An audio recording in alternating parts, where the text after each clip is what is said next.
My sister always prided herself on her self-control. Even after 6 years of dating, she still insisted she was untouched. One day, I noticed something strange. Her tongue was covered in metal piercings. That was when I realized she had been using a different way all along. When I confronted her, she only smirked.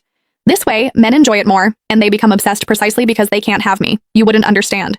However, looking at the damage already spreading through her mouth, I could not stay silent. I told her the risks, disease, even cancer, and that men obsessed with that kind of purity weren't good people to begin with. She did not listen. That very night, she gave herself to a powerful heir. Later, when the woman he truly loved returned, he discarded her without hesitation. She laughed it off, calling him a scumbag. However, on my birthday, she hid a knife inside a cake and slammed it into my face. As the blade pierced through me, she burst into laughter. If you hadn't pushed me to give it away, why would he stop valuing me? Why would he leave me? This is all your fault. You deserve to die. When I opened my eyes again, I was back to the day I first saw the piercings on her tongue. Penny, what century are you living in? Why are you still so old-fashioned? I jolted awake. My older sister Nina Sterling was leaning over me with her tongue sticking out, wagging it back and forth in front of my face. The whole length of it was studded.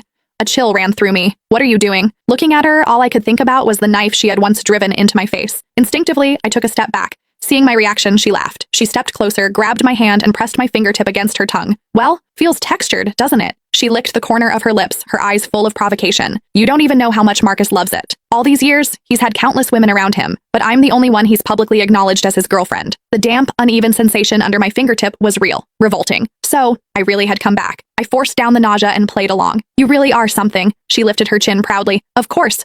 Otherwise, why would the Mercer family specifically ask for me in the marriage arrangement? I nodded. The Mercer family is well known in high society. Once you marry into them, don't forget about me. She let out a short laugh and tapped my shoulder. It's not like I didn't try to refuse the match, but what can I do? Marcus Mercer just can't get enough of me. You can be the real Sterling daughter all you want. What's yours still ended up in my hands. I smiled. The reason she was so confident was simple. A year ago, I had been found and brought back to the Sterling family their real daughter. As for her, she was only the foster child my family had taken in after I went missing. A year ago, when the Mercers came to propose the marriage, the one they originally wanted was me. Mr. Mercer admitted I was not as polished as Nina, but at least I carried the Sterling family's blood. I looked at Marcus. He was handsome. He did not object.